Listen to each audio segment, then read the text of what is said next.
Guys welcome to my channel bank Nifty masters. ఈరోజు bank Nifty market update కనుక మనం చూసుకుంటే ఈరోజు బ్యాంక్ నిఫ్టీలో 196 పాయింట్స్ మార్కెట్ అయితే డౌన్ అయ్యి 56,756 దగ్గర మార్కెట్ అయితే క్లోజ్ అయింది. సో ఈరోజు మార్కెట్లో లోయెస్ట్ లో వచ్చేసి 56,692, హైయెస్ట్ వచ్చేసి 57,286.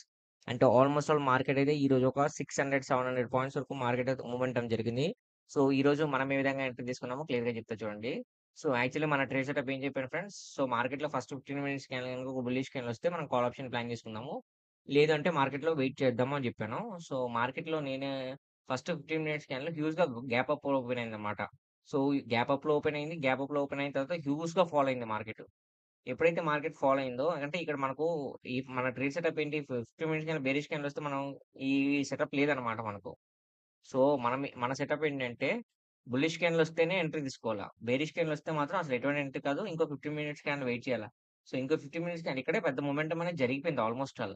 సో దాని తర్వాత ఇంకా పెద్ద మొమెంటం ఏమి ఉండకపోవచ్చు అని ఎక్స్‌పెక్ట్ చేశాను. కానీ ఒక ఒక బ్రేక్‌ఔట్ అయితే ఇచ్చింది.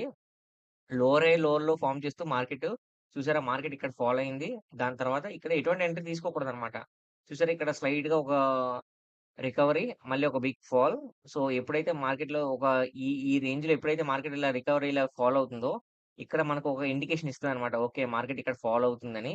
సో, ఎప్పుడైతే మనం ఈ లెవెల్‌ని మనం ఒక కన్ఫర్మేషన్‌కి తీసుకోవాలన్నమాట. ఈ లెవెల్ గనుక బ్రేక్ అయితే ఎంట్రీ తీసుకోవచ్చు అన్నట్టన్నమాట. సో, దాన్ని బేస్ చేసుకొని ఇక్కడ ఎంట్రీ తీసుకోవాలన్నమాట. ఇక్కడ ఎంట్రీ తీసుకుంటే చూసారా, మార్కెట్‌లో హ్యూజ్‌గా అంటే ఫస్ట్ 15 మినిట్స్ క్యాండిల్ పెద్దగా ఏం పాయింట్స్ రాకపోయినా, తర్వాత 15 మినిట్స్ క్యాండిల్ చూసారా, హ్యూజ్‌గా మార్కెట్ ఫాల్ అయింది. ఈ టైంలో మనం క్యాప్చర్ చేసుకోవచ్చనమాట. సో, ఈ విధంగా ఎంట్రీ తీసుకున్నాను. నేను ఈ విధంగా నాకు తెలుసనమాట మార్కెట్ ఖచ్చితంగా అంటే యాక్చువల్లీ ఎప్పుడైతే మార్కెట్ ఒక రికవరీ బ్రేక్‌ఔట్ అయిందో, ఇంకా మార్కెట్ ఖచ్చితంగా ఫాల్ అవుద్దని ఎక్స్‌పెక్ట్ చేశాను. అదే విధంగా మార్కెట్ ఫాల్ అయితే జరిగింది. సో, వన్ డే క్యాండిల్ గనుక చూస్తే వన్ డే క్యాండిల్‌లో ఒక బిగ్ బేరిష్ క్యాండిల్ కింద నిలిచింది. బట్ గ్యాప్ అప్ అయ్యి బేరిష్ క్యాండిల్ వచ్చిందనమాట. సో, దీని ఇండికేషన్ ఏంటంటే, అంటే అంత కన్ఫర్మేషన్ కాదు. రేపు మార్కెట్ కూడా ఫాలో అవుతుందనే కన్ఫర్మేషన్ అయితే కాదు. సో, జాతక ట్రేడ్స్ ఎందుకంటే మనకు గ్యాప్ డౌన్‌లో అయినప్పుడు సో, మార్కెట్ బేరిష్ క్యాండిల్ గాని, ఒక బుల్లిష్ క్యాండిల్ గాని నిలిచినప్పుడు మాత్రం కొంచెం మార్కెట్‌లో మనకు ఏంటంటే ఒక కన్ఫర్మేషన్ ఉండదన్నమాట. ఇక్కడ నుంచి మార్కెట్ ఖచ్చితంగా ఇంకా ఫాలో అవుతుందనే కన్ఫర్మేషన్ ఉండదు. మాక్సిమం మార్కెట్ రికవరీ కూడా అవ్వచ్చు. ఓకేనా? సో, మార్కెట్‌లో మీరు అబ్జర్వ్ చేస్తే రేపు మార్కెట్ గనుక ఇన్‌కేస్ గ్యాప్ అప్ ఓపెన్ అయితే మాత్రం ఒక మంచి రికవరీ కనిపిస్తుంది. సో, ఆల్‌మోస్ట్ ఆల్ ఈ రేంజ్ వరకెళ్ళే సైన్ ఉంది. గ్యాప్ అప్ అయితే. ఒకవేళ గ్యాప్ డౌన్ అయితే మాత్రం ఫాల్ అయ్యే అవకాశాలున్నాయి. జాగ్రత్తగా ట్రేడ్ చేసుకోండి. ఓకేనా? సో, ఈ లెవెల్ వరకు ఫాలో అయ్యే ఛాన్స్ ఉంది. ఒకవేళ గ్యాప్ డౌన్ అయితే మాత్రం, గ్యాప్ అప్ అయితే మాత్రం రికవరీ అయ్యే సైనే కనిపిస్తుంది.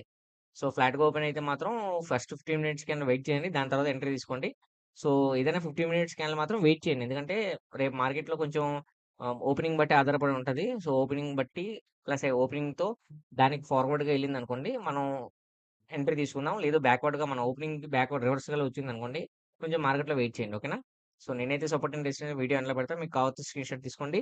తిరిగి మళ్ళీ మనం రేపటి వీడియోలో మళ్ళీ మనం కలుద్దాం. నా వీడియో గనుక నచ్చితే వీడియోని లైక్ చేసి ఛానెల్ అయితే సబ్స్క్రైబ్ చేసుకోండి. ఓకేనా? Thanks for watching.